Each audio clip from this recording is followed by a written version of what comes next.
नमस्कार दोस्तों, एग्जाम साधक के यूट्यूब प्लेटफॉर्म में आपका स्वागत है। पिछली क्लास में हमने क्या पढ़ा था? पिछली क्लास में हमने हाई कोर्ट के बारे में बहुत सारी चीज़ें पढ़ी थी।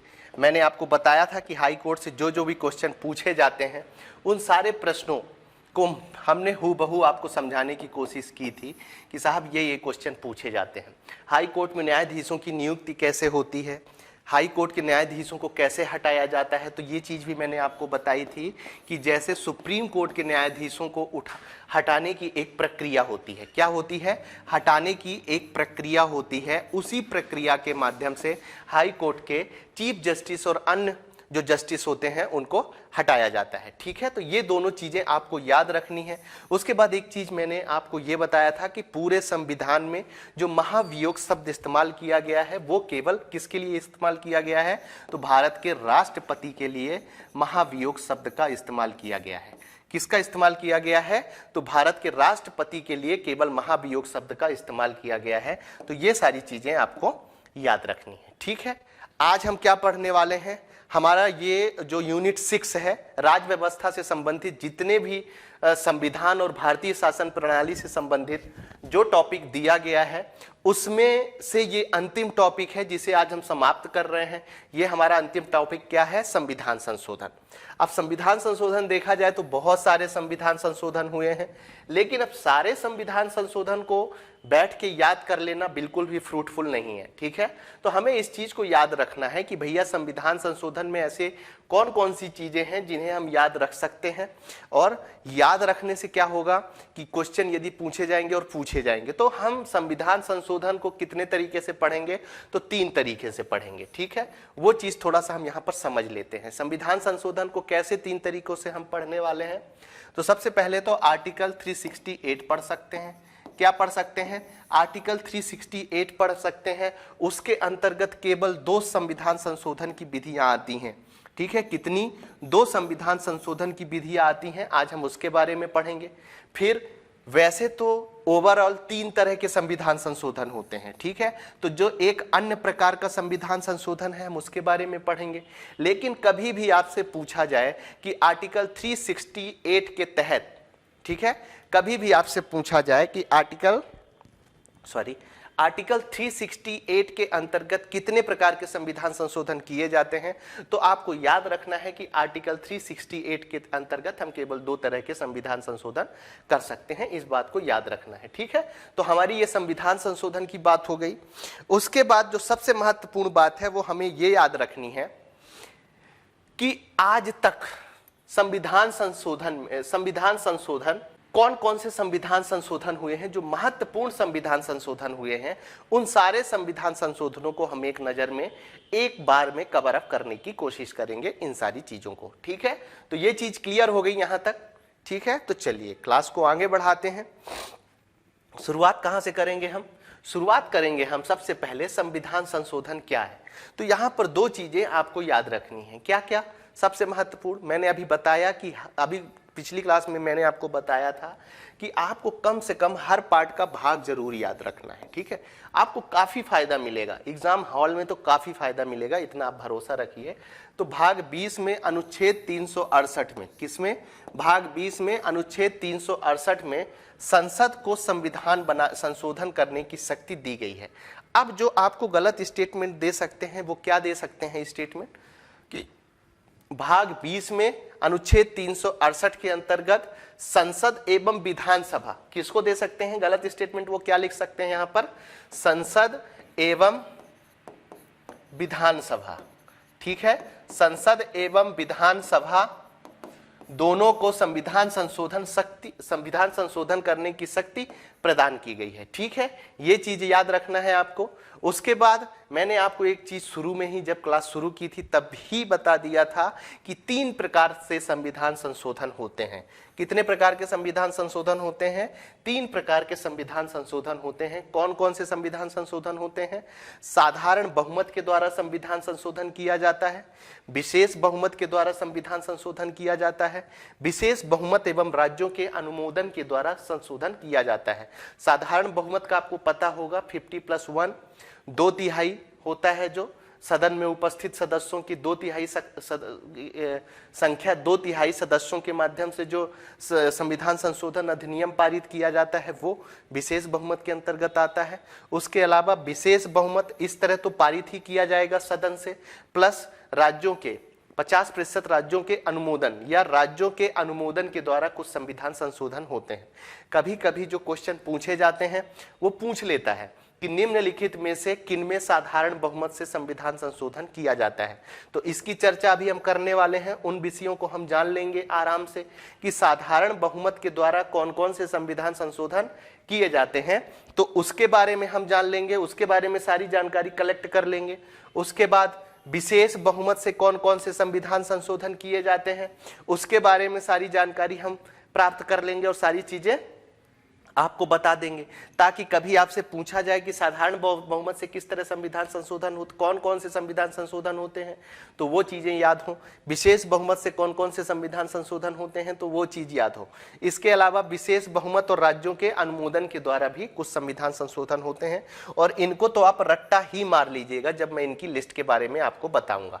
ठीक है, अब यहां पर क्या याद रखना है अपने को, सबसे पहले तो इस लिस्ट को याद रखना है। ठीक है, कि साधारण बहुमत द्वारा संशोधन कौन कौन से विषय में किया जाता है। अब संशोधन का मतलब क्या है, पहले से ही वो चीजें संविधान में उपस्थित होंगी तो उन पे संशोधन किया जाता है साधारण बहुमत के द्वारा। तो साधारण बहुमत के द्वारा कौन कौन से संशोधन किए जाते हैं, पहला प्रश्न तो यही उठ जाता है। ठीक है, तो आपको याद रखना है नए राज्यों का प्रवेश एवं गठन से संबंधित यदि संशोधन करना है, ठीक है, तो कौन सा संविधान संशोधन होगा, साधारण बहुमत के द्वारा संविधान संशोधन होगा। एक बार फिर से मैं अपने आप को रिपीट करता हूं कि यदि ऐसा कहा जाए कि नए राज्यों का प्रवेश एवं गठन से संबंधित संविधान संशोधन करना है तो किसके माध्यम से होगा, तो साधारण बहुमत के द्वारा होगा, ये आपको याद रखना है। फिर राज्य विधान परिषद का निर्माण एवं उसकी समाप्ति, कमेंट बॉक्स में बताइए कि अभी हमारे भारत देश में कितने राज्यों में विधान परिषद है। ठीक है, यदि आपको पता है तो आप कमेंट बॉक्स में बता सकते हैं। राज्य विधान परिषद का निर्माण एवं उसकी समाप्ति, ठीक है, ये चीज आपको याद रखना है। क्या याद रखना है कि किसी राज्य में यदि विधान परिषद का निर्माण किया जाता है या उसकी समाप्ति की जाती है तो ये किसके माध्यम से किया जा सकता है, तो ये किया जा सकता है साधारण बहुमत के माध्यम से। किसके माध्यम से किया जा सकता है, साधारण बहुमत के माध्यम से किया जा सकता है, ये बात आपको याद रखनी है। ठीक है, उसके बाद नए राज्यों के निर्माण, सीमाओं या संबंधित राज्यों के नाम परिवर्तन, यदि किसी राज्य का निर्माण करना है या उसकी सीमाएं बदलना है। ठीक है, अब जैसे छत्तीसगढ़ को मध्य प्रदेश से अलग किया गया था तो मध्य प्रदेश की सीमाएं परिवर्तित की गई थी। इस तरह का कोई संविधान संशोधन यदि किया जाएगा तो कैसे किया जाएगा, नए राज्यों के निर्माण की सीमाओं या संबंधित राज्यों के नाम के परिवर्तन करना, यदि इस तरह की चीजें करना है तो किसके अंतर्गत की जाएंगी, तो आपको याद रखना है साधारण बहुमत के द्वारा ये चीजें की जाएंगी। ठीक है, उसके बाद साधारण बहुमत से और कहां संशोधन किया जा सकता है, तो दूसरी अनुसूची में। दूसरी अनुसूची में जो संशोधन किया जा सकता है वो कैसे किया जा सकता है, तो दूसरी अनुसूची में जो संशोधन किया जा सकता है वो साधारण बहुमत के माध्यम से किया जा सकता है। दूसरी अनुसूची में क्या है, अनुसूचियां आपको रटी होनी चाहिए। राष्ट्रपति, राज्यपाल, लोकसभा अध्यक्ष, न्यायाधीश आदि के वेतन, भत्ते और पेंशन की बात की गई है। मतलब इनके वेतन, भत्ते और पेंशन बढ़ाना है, घटाने वाली तो कोई बात ही नहीं होती। यदि इनके वेतन, भत्ते, पेंशन यदि बढ़ाना है तो किसके द्वारा बढ़ाए जा सकते हैं, साधारण बहुमत के द्वारा बढ़ाए जा सकते हैं, ये चीज आपको याद रखनी है। फिर पांचवी अनुसूची में कुछ संशोधन किए जा सकते हैं। किसमें संशोधन किए जा सकते हैं, पांचवी अनुसूची में जो संशोधन किए जाएंगे वो किसके माध्यम से किए जाएंगे, तो साधारण बहुमत के माध्यम से पांचवी अनुसूची में संशोधन किए जाएंगे। पांचवी अनुसूची में कौन कौन सी चीजें हैं, तो अनुसूचित क्षेत्रों और अनुसूचित जनजातियों का प्रशासन। क्या है ये अनुसूची भी याद, बहुत महत्वपूर्ण अनुसूची है। और आपकी जानकारी के लिए मैं बता दूं कि यूपीएससी में ये क्वेश्चन पूछा जा चुका है। ठीक है, किस में पूछा जा चुका है, यूपीएससी में ये क्वेश्चन पूछा जा चुका है कि पांचवी अनुसूची में क्या वर्णित है। तो आपको याद रखना है अनुसूचित क्षेत्रों और अनुसूचित जनजातियों के प्रशासन से संबंधित 5 बातें पांचवी अनुसूची में वर्णित है। और पांचवी अनुसूची में यदि किसी भी तरीके का संशोधन करना है तो वो संशोधन कैसे होगा, तो वो संशोधन होगा साधारण बहुमत के द्वारा, वो संशोधन होगा। ये चीज आपको याद रखनी है। उसके बाद छठी अनुसूची में कैसा संशोधन किया जाएगा, छठी अनुसूची में तो आपको याद रखना है जनजाति क्षेत्रों का प्रशासन है। अब छठी अनुसूची में क्या है, तो जनजाति क्षेत्रों का प्रशासन के बारे में किसमें वर्णन किया गया है, तो छठी अनुसूची में वर्णित किया गया है। और छठी अनुसूची में यदि किसी भी तरीके का क्या करना है, छठी अनुसूची में यदि किसी भी तरीके का संविधान संशोधन करना है तो साधारण बहुमत के द्वारा किया जा सकता है। ठीक है, अब हम बात करते हैं संसद के विशेष बहुमत द्वारा संशोधन।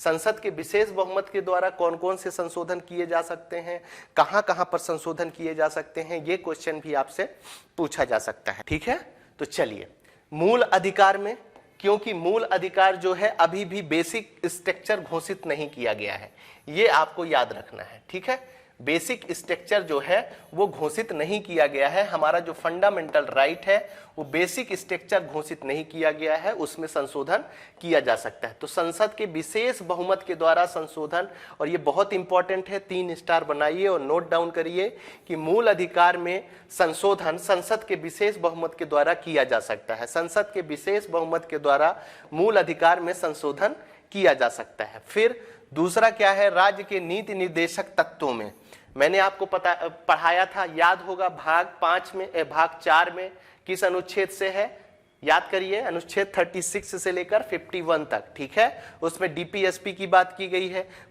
फंडामेंटल राइट्स की किस भाग में बात की गई है, तो भाग 3 में बात की गई है। कितने आर्टिकल हैं इसमें, तो आर्टिकल 12 से लेकर 35 तक में फंडामेंटल राइट्स के बारे में बातें बताई गई हैं। ठीक है, तो आपको याद रखना है कि संसद के विशेष बहुमत के द्वारा मूल अधिकार में संशोधन किया जा सकता है। उसके अलावा राज्य के नीति निर्देशक तत्वों में संशोधन किया जा सकता है, ये भी आपको याद रखना है। और वे सभी उपबंध जो प्रथम एवं तृतीय श्रेणियों से संबंध नहीं है। तो अभी प्रथम मैंने आपको बता दिया कि सामान्य बहुमत के द्वारा जो संशोधन किए जाते हैं वो सारी चीजें मैंने आपको बता दी है। ठीक है, सामान्य बहुमत के द्वारा जो चीजें की जाती हैं संविधान संशोधन, उनके बारे में बता दिया है। अब नेक्स्ट क्या पढ़ने वाले हैं हम, जिसमें विशेष बहुमत। ठीक है, क्या पढ़ने वाले हैं हम, जिसमें विशेष बहुमत। ठीक है, और विशेष बहुमत के साथ कुछ राज्यों का अनुमोदन आवश्यक होती है। तो इन दोनों को छोड़ के, मतलब सामान्य बहुमत वाले विषयों को छोड़ के, विशेष बहुमत और अन्य राज्यों की अनुमोदन वाली विषयों को छोड़कर जो भी विषय सम्मिलित होंगे संसद के विशेष बहुमत के द्वारा संशोधन किया जाता है। और मैक्सिमम संशोधन जो होते हैं वो इसी के माध्यम से होते हैं। ये चीज आपको याद रखना है, संसद के विशेष बहुमत के द्वारा, ठीक है, संशोधन होते हैं। ये चीज आपको अच्छे से याद रखना है। अब हम बात करते हैं कि संसद के विशेष बहुमत और राज्यों की स्वीकृति द्वारा कौन कौन से संशोधन किए जाते हैं। और ये बहुत ही इंपॉर्टेंट पार्ट है, ये आपको दिमाग में बिल्कुल अच्छे तरीके से बिठा लेना है। ठीक है, कि संसद के विशेष बहुमत और राज्यों की स्वीकृति के द्वारा कौन कौन से संशोधन किए जाते हैं, और ये पूछे जाते हैं क्वेश्चन। ठीक है, तो आपको याद रखना है। ठीक है, राष्ट्रपति का निर्वाचन और उसकी प्रक्रिया से संबंधित, ठीक है, मतलब यदि राष्ट्रपति के निर्वाचन से संबंधित चीजों में संशोधन करना है तो ये चीज विशेष बहुमत, उसमें विशेष बहुमत और राज्यों की स्वीकृति आवश्यक होती है। ये चीज आपको याद रखनी है। दूसरी बात क्या याद रखनी है कि यदि राष्ट्रपति के निर्वाचन से संबंधित उसकी प्रक्रिया जो होती है, प्रक्रिया में किसी भी तरह का परिवर्तन करना है तो कैसे संशोधन किया जाएगा, तो संसद के विशेष बहुमत और राज्यों की स्वीकृति दोनों उसमें जरूरी होंगी। ये चीज आपको याद रखनी है। फिर आगे बढ़ेंगे, उच्चतम न्यायालय और उच्च न्यायालय से संबंधित, किससे संबंधित, उच्चतम न्यायालय और उच्च न्यायालय से संबंधित यदि किसी बात पे आपको संशोधन करना है, मतलब संसद को संशोधन करना है, तो संसद के विशेष बहुमत के द्वारा संशोधन होगी और राज्यों की उसमें स्वीकृति की भी आवश्यक होगी। ये चीज भी आपको याद रखना है। साथ ही केंद्र एवं राज्य के बीच में विधायी शक्तियों का विभाजन, क्या, केंद्र एवं राज्य के बीच में विधायी शक्तियों का विभाजन जो किया गया है, यदि विधायी शक्तियों से संबंधित किसी भी तरह का विभाजन करना है, किसका, विधायी शक्तियों से संबंधित यदि किसी भी तरह का विभाजन करना है तो वो कैसे विभाजन किया जाएगा, मतलब वो कैसे संशोधित किया जाएगा, तो आपको याद रखना है संसद के विशेष बहुमत और राज्यों के स्वीकृति के द्वारा। ठीक है, उसके बाद नेक्स्ट पॉइंट में आगे बढ़ते हैं। तो 7वीं अनुसूची से, ठीक है, संबंधित कोई विषय, ये संबंधित है, ठीक है। 7वीं अनुसूची से संबंधित कोई भी विषय है तो संसद की विशेष बहुमत और राज्यों की उसमें स्वीकृति लगेगी। अब आप याद कर पा रहे होंगे कि मैं इसीलिए बोल रहा हूं कि अनुसूचियां, जो 12 अनुसूचियां हैं उनको आप रट्टा मार लीजिए।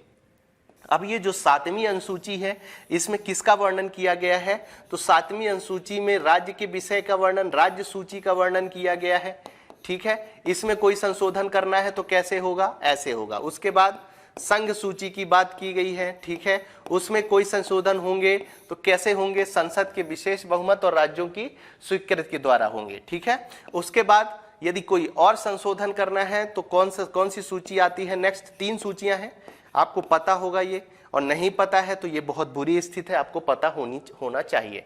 समवर्ती सूची है, समवर्ती सूची में यदि किसी भी तरह का संविधान संशोधन करना है तो वहां पर कौन सी चीज याद रखना है, संसद के विशेष बहुमत और राज्यों की स्वीकृति के द्वारा किया जा सकता है, ठीक है। तो यहां तक की चीजें क्लियर हो गई और इनको बिल्कुल रट्टा मार लीजिए, ये पूछे जाते हैं एग्जाम में, ठीक है। इसीलिए मैं इतने अच्छे से एक्सप्लेन करके आपको बता रहा हूं कि किसी भी तरह का कंफ्यूजन आपके दिमाग पे ना रहे इस चीज को लेके, ठीक है। तो ये चीज आपको क्लियर कर लेना है। उसके बाद और क्या बात याद रखनी है आपको कि संसद में राज्यों का प्रतिनिधित्व, क्या यदि किसी भी तरीके से ऐसा कोई संविधान संशोधन करना है कि संसद में, आपको पता होगा संसद में प्रतिनिधित्व कैसे होता है, तो लोकसभा में कुछ प्रतिनिधित्व दिया जाता है, लोकसभा के सदन में, ठीक है, सीटों के आवंटन से संबंधित चीजें, ठीक है, पिछली क्लास में मैंने आपको बताया था। उसके अलावा राज्यसभा में कुछ प्रतिनिधित्व प्रदान किया जाता है, किसमें प्रतिनिधित्व प्रदान किया जाता है, राज्यसभा में प्रतिनिधित्व प्रदान किया जाता है। तो यदि इस प्रतिनिधित्व में किसी भी तरह का परिवर्तन करना है, किसी भी तरह का संविधान संशोधन करना है, तो हमेशा याद रखिए कि कौन सा संविधान संशोधन अपनाया जाएगा, तो संसद की विशेष बहुमत और राज्यों की स्वीकृति के द्वारा ही संविधान संशोधन होगा। और ये जितने भी विषय मैं बता रहा हूं बहुत इंपॉर्टेंट है, इनको दिमाग में बिठा लीजिए। मैं तो सीधे साफ शब्दों में कहूं तो इन चीजों को आप रट्टा मार लीजिए। क्या कर लीजिए, रट्टा मार लीजिए, तो आपको प्रॉफिटेबल रहेंगे, ठीक है। ऐसा नहीं है कि हमेशा हर चीज समझ के ही पढ़ी जाती हैं, कुछ चीजें ऐसी होती हैं जिसमें दिमाग लगाने की जरूरत नहीं होती है, उसको क्या होती है, रट्टा मारने की जरूरत होती है। तो ये जो विषय है इसको रट्टा मारने की जरूरत है और आप अच्छे से रट्टा मार लीजिए, ठीक है। उसके बाद संविधान का संशोधन करने की संसद की शक्ति। अब संविधान के अंतर्गत संविधान संशोधन करने की शक्ति किस अनुच्छेद के अंतर्गत दी गई है, जिसके बारे में हम पढ़ रहे हैं, पहले ही मैंने आपको सारी चीजें बताई है। तो आर्टिकल 368 के अंतर्गत, किसके अंतर्गत दी गई है, आर्टिकल 368 के अंतर्गत ये बातें बताई गई हैं, ठीक है।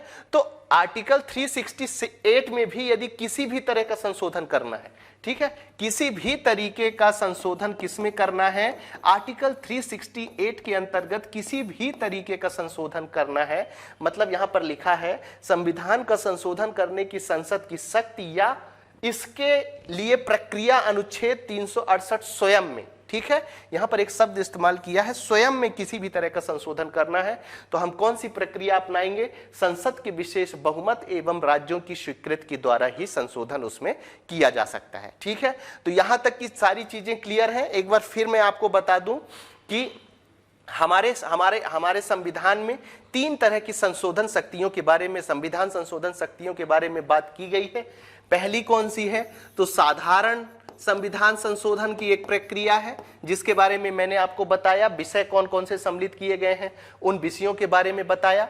दूसरी क्या चीज है, दूसरी है विशेष बहुमत के द्वारा संविधान संशोधन किया जा सकता है। किसके द्वारा, विशेष बहुमत के द्वारा संविधान संशोधन किया जा सकता है। वो चीज मैंने आपको समझा दी, विशेष बहुमत में कौन कौन से विषय आते हैं वो सारी चीजें मैंने आपको बता दी। फिर तीसरी जो ये हमारे सामने लिखा हुआ है कि विशेष बहुमत, ठीक है, विशेष बहुमत प्लस राज्यों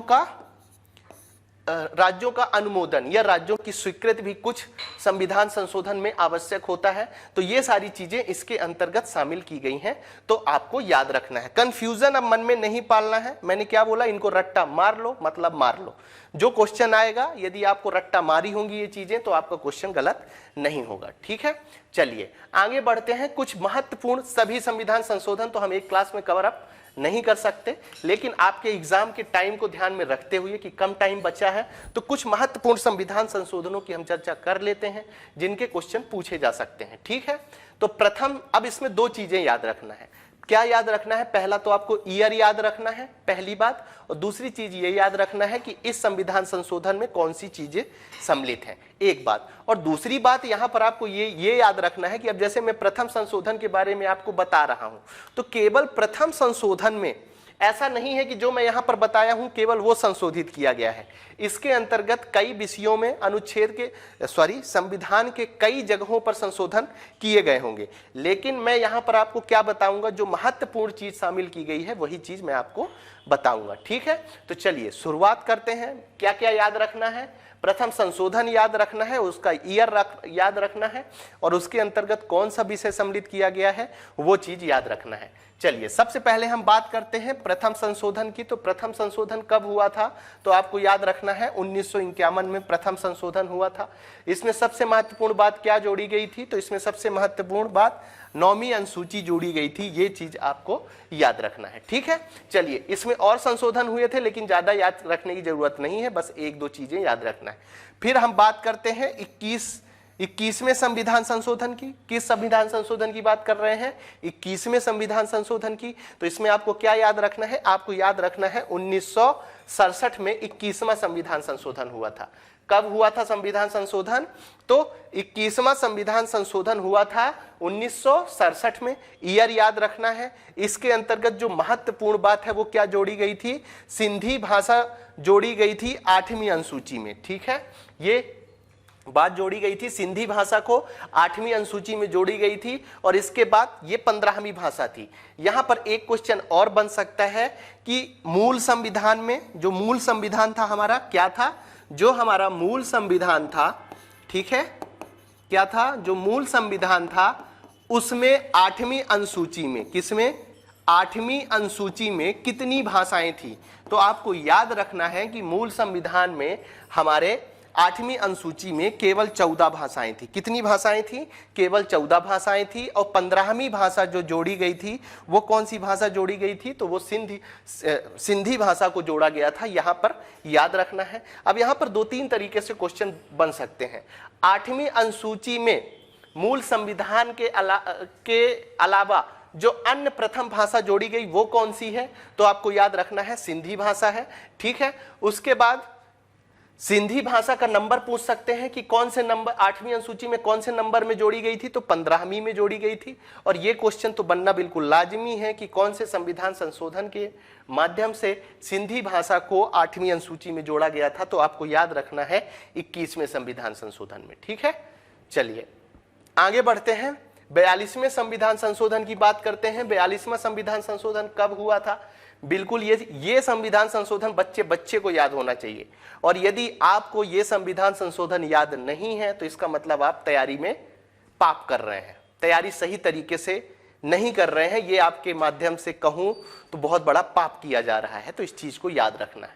अब 42वें संविधान संशोधन के अंतर्गत जो 1976 में किया गया है इसे याद रखना है। तो इसे लघु संविधान के नाम से जाना जाता है। आपसे यहां पर एक क्वेश्चन पूछा जा सकता है कि लघु संविधान के नाम से किस संविधान संशोधन को जाना जाता है?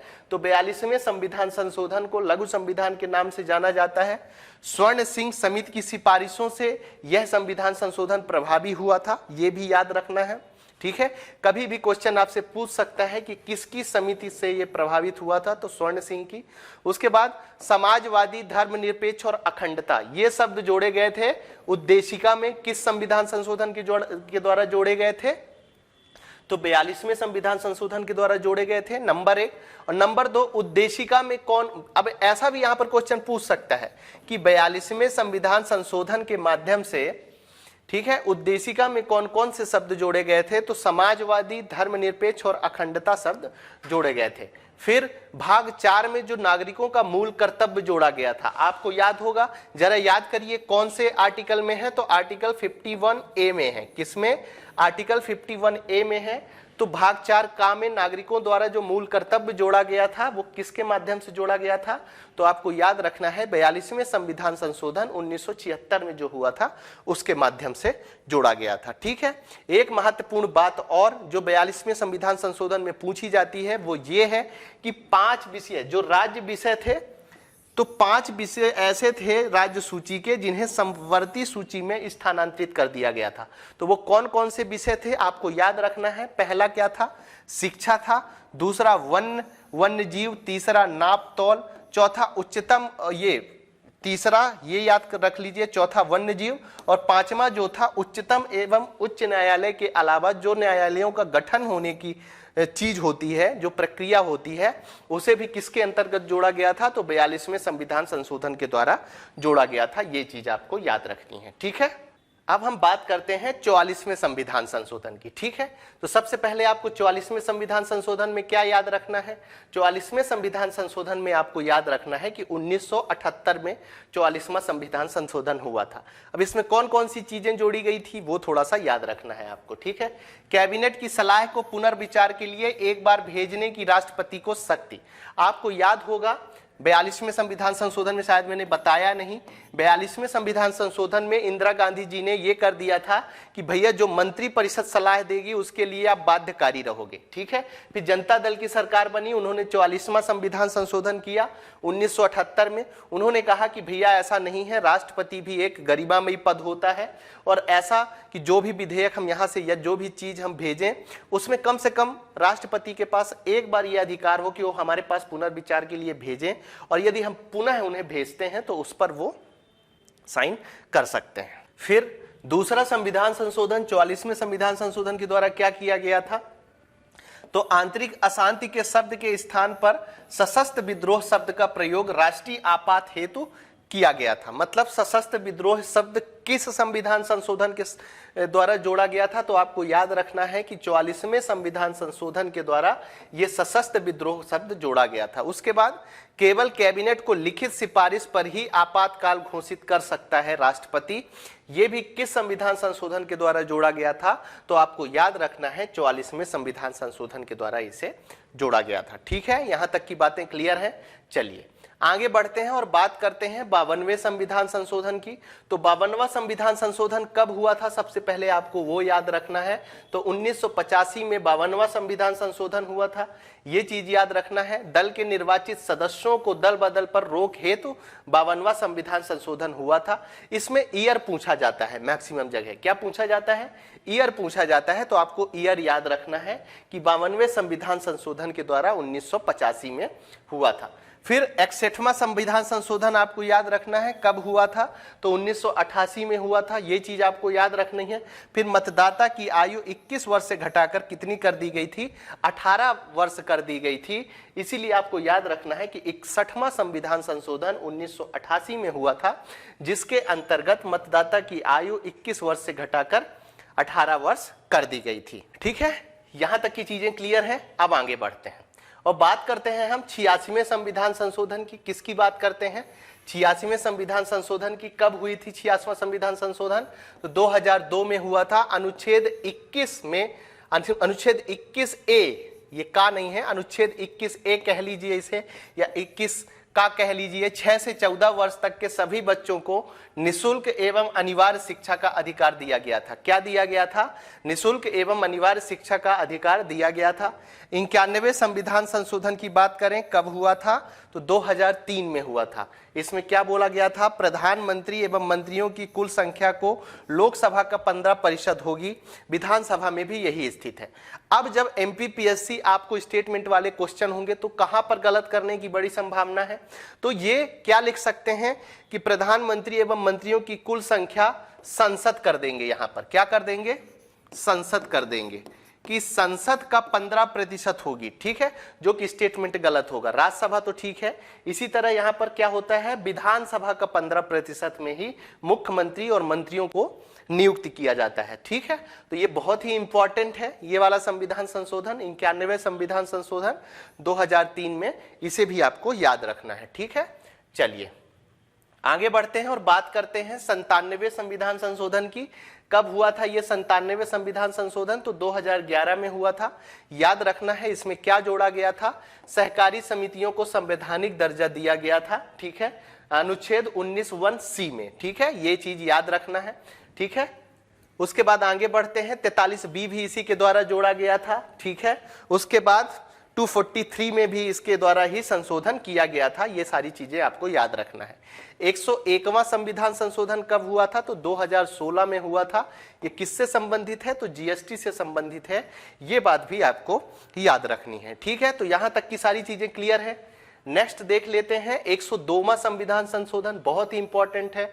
कब हुआ था? तो 2018 में हुआ था। किससे संबंधित था ये? राष्ट्रीय पिछड़ा वर्ग आयोग को संवैधानिक दर्जा दिया गया था।